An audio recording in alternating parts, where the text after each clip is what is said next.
Nagsimula ang eksenang ito kung saan inutusan ni Ryuji si Hanigawa na i-deliver ang kanyang mensahe sa lahat ng mga S-rank hunter na upang magkaroon ng tiwala ang bawat S-rank hunter sa pagitan ng dalawang bansa. Nagpropose si Ryuji na magkaroon ng sparring between Japanese S-rank hunter at Korean S-rank hunter gamit ang rule na ang unang makakahawak sa pulso ay siyang panalo. Bumaba si Goganhe at Jinwoo at napasabing gusto daw makita ni Ryuji ang kakayahan ng mga S-rank hunter ng Korea. Wika nito, mukhang masaya ang naisip ni Ryuji, ngunit hindi nila papasalihin ang mga magic type hunter dahil mahirap malaman kung sino ang mananalo. Nagmungkahi naman si Baekhyunho na mag-add ng rules kung sino ang unang makakahawak ng wrist, back or knockout. Siya ang magiging panalo at dagdag pa nito, instead na one-on-one gumawa sila ng grupong laban. Nag-agree naman itong si Ryuji sa inimungkahi ni Yunho at ang maglalaban sa side ng Korea sina Baekhyunho, Ma Dong-ok, Cha Hae-in at Lim Tae-gyo. Habang sa side ng Japan ay sina Tanaka Kenjo, Hoshimo Minoru, Kumamoto at Sushi at Tawata Kanai. Handa na ang dalawang grupo sa laban at ipinakita ni Ma Dong-ok ang kanyang mana na punong-puno ng magical strength power. Kaya nakapag-decide itong si Kenjo na si Ma Dong-ok ang gusto niyang makalaban dahil mukhang masaya kung magtatagisan sila kung sino ang mas malakas. Kaagad nag-collide ang kamao ni Ma Dong-ok at Kenjo at gumawa ito ng napakalakas na impact sa buong training ground. Habang si Lim Tae-gyo ay napansin niyang mabilis gumalaw itong si Hoshimo at mukhang nasa disadvantage siya kung magiging close combat ang laban. Subalit ang paggawa ng distance sa kalaban ay kanyang specialty. Gumawa ng creation magic arrow si Lim Tae-gyo sa kanyang kamay at pinakawalan niya ito kay Hoshino. Nagawa naman itong maiwasan ni Hoshino subalit tumagos ang kanyang atake sa mga kasama nito at na-realize din ni Hoshino mukhang ranger type hunter pala itong si Tae-gyo, habang si Kenjo ay napasabing dapat unahing patumbahin ni Hoshino ang ranger type hunter na yan dahil gumagawa ito ng space sa kanilang apat. Samantalang si Kamamoto ay napasabing anong klaseng gimmick ito. Sinong nagsasabing susunod ako sa rules na hahawakan lang ang braso at likod? Biglang nagdash si Kamamoto sa likod ni Yunho at nag-unleash ng pamatay na atake, ngunit bigla naman itong umatras. Napansin ni Baekhyunho na mataas ang bloodlust na ipinakita ng Japanese hunter, ngunit nagtataka siya bakit bigla itong napaatras. Kinabahan pala si Kamamoto at napasabing hindi talaga siya bagay na maging hunter dahil palagi siyang nakakaramdam ng ganito. Naisip ni Yunho mukhang hindi magaling sa decision making ang Japanese hunter at hindi ito agresibo o baka bumahag lang talaga ang buntot. Dagdag pa niya na gusto lang naman sigurong makita ni Ryuji ang kanilang kakayahan at level kaya magsiseryoso siya ng kaunti. Biglang nagbago ang form ni Yunho na ikinagulat ni Kamamoto dahil naging katakot-takot daw ito tingnan. Gumawa ng pag-atake si Yunho at sinabing isa daw duwag itong si Kamamoto. Bakit ito nabibilang sa top rank S-rank hunter ng Japan? Samantalang si Park Jong-soo nahiya sa kanyang sarili dahil ang laban daw na ipinakita nila kanina ay nagmukhang bata kumpara sa laban ng mga S-rank hunter na napakahalimaw. Tugon naman ng kanyang backup na si Yunte, hindi yan totoo Mr. Park, naniniwala akong mas maangas ka pa rin. Napansin ni Yunho ang malakas na pagsabog. Ito pala ay si Ma Dong-ok na hindi makapaniwala kung paano siya nagawang manockout ni Kenjo at wala pa daw nakakagawa sa kanya ng ganito. Ang isa sa pinakamaangas at sobrang simpleng design, ang pinakabagong Janmak anime t-shirt, ang The Strongest Duo. At hindi mo pagsisisihan ng bago nating Janmak t-shirt na 220 GSM na may 100% cotton. At ang DTF na sobrang tingkad ng kulay, available na ang design na ito sa ating Shopee Store at TikTok Shop. And by the way mga lads, mayroon tayong promo na buy 3 plus free. Kaya huwag na nating patagalin pa, bili na. Samantalang si Lim Tae-gyo nagawa siyang makorner ni Hoshimo at makikitang nahawakan na ang kanyang dalawang braso. Napahigop ng maraming hangin si Yunho at tinanong kung sino ang susunod. Kung inaakala daw ng mga Japanese hunter na madali siyang matatalo kaysa kay Cha Hae-in, well nagkakamali sila. Samantalang ang laban sa pagitan ni Kanai at Cha Hae-in ay mukhang hindi naging madali ang lahat sa part ni Kanai. Akala daw niya mabilis lang si Cha Hae-in, subalit hindi yan ang problema dahil wala daw siyang nakikitang pattern upang labanan ng fighting skills nito. Ang pangalan daw na Cha Hae-in ay nanggagaling sa salitang dance. Siguro pinangalanan siya ng ganito dahil sa fighting skills movement na parang sumasayaw at makikitang sobrang nahihirapan nitong si Kanai na depensahan ang pag-atake ni Cha Hae-in. Gumawa ng slashes si Cha Hae-in gamit ang kanyang kamay na ikinagulat ni Kanai, buti na lang naiwasan niya. Ngunit hindi niya napansin na nasa likod na pala ito at kaagad hinawakan ng kanyang likod. Pagkatapos kaagad nagmadali si Cha Hae-in upang tulungan si Yunho. Bigla niyang napansin na sumulpot si Kamamoto sa kanyang likod kaya nagpakawala ito ng Gatling gun punch sa mukha mismo ni Kamamoto na parang napakasimple lang ng kanyang ginagawa. Namangha ang dalawang Japanese S-rank hunter sa ginawang atake ni Cha Hae-in at mukhang nasa around 14 punches ang pinakawala ni Hae-in sa napakaliit lang na segundo. Kaya malabo talagang mablock ito ni Kamamoto.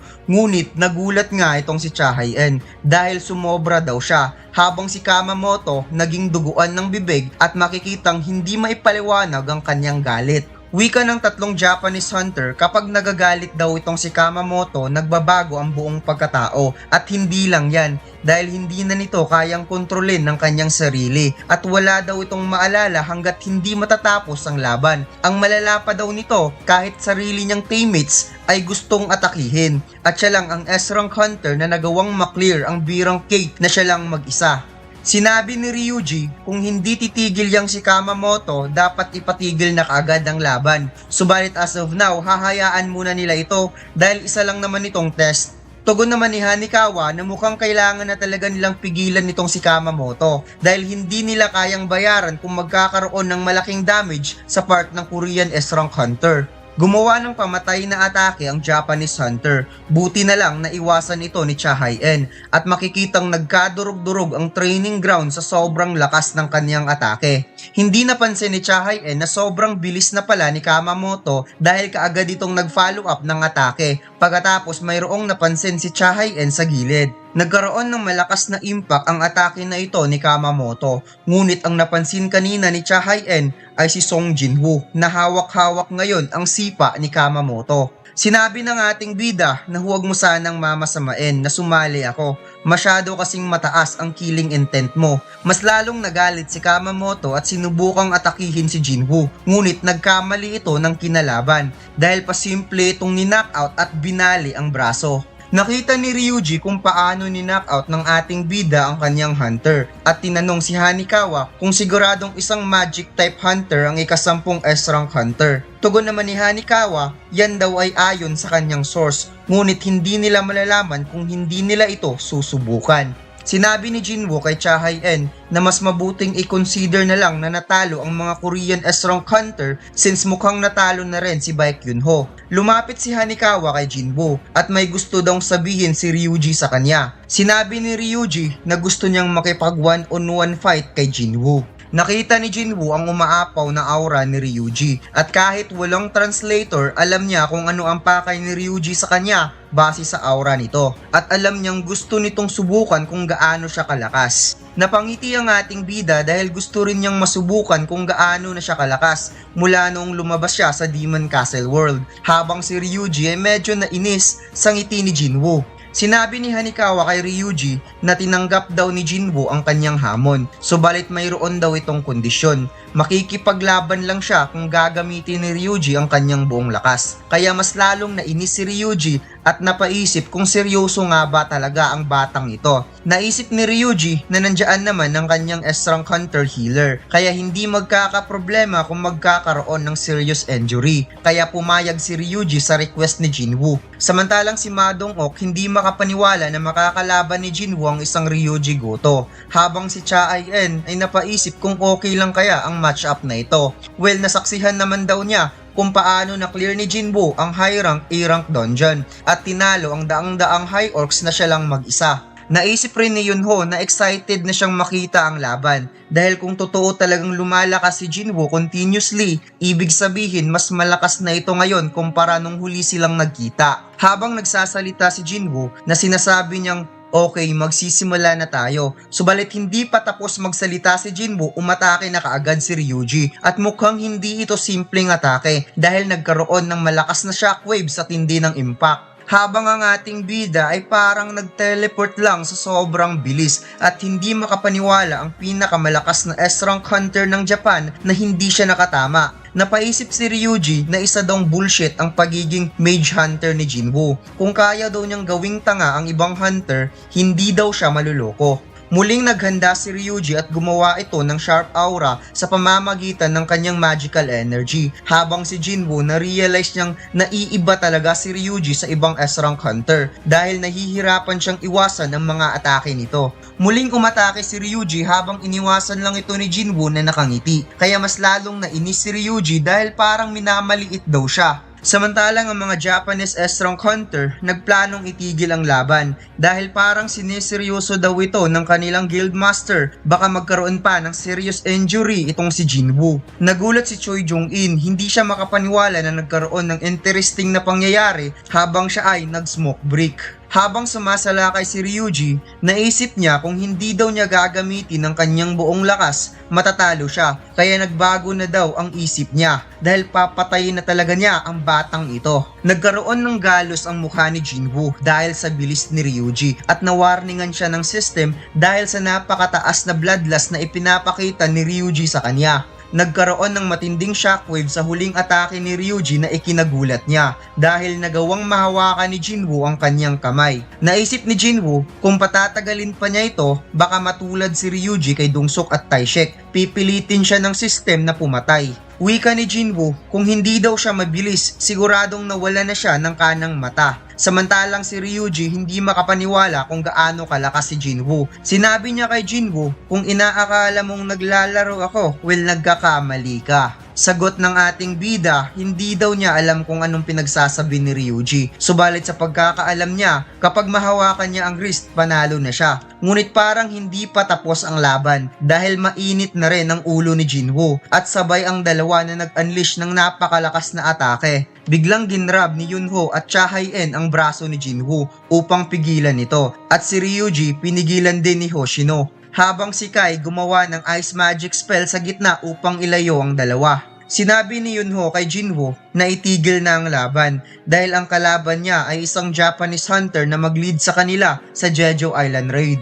Nagkasundo si Hanekawa at Yunho na itigil na ang laban at magsiuwi na silang lahat. Napangiti si Ma Dong-ok dahil napakalakas daw ni Jinwoo at mukhang napakatigas pa daw ng katawan nito. Ang kanilang guild daw ay punong-puno na ng magic type hunter, kaya pwedeng-pwede itong sumali sa kanilang guild.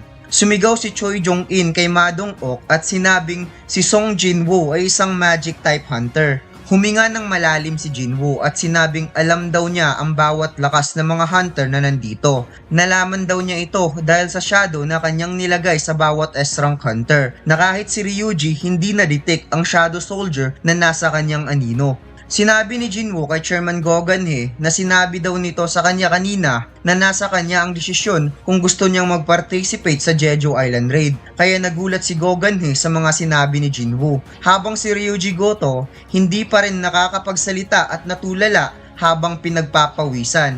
At dito lang nagtatapos ang ating kwento mga lods. Huwag mo sanang kalimutang mag-like, comment at mag-subscribe sa ating YouTube channel at mag-follow sa ating Facebook page. Salamat!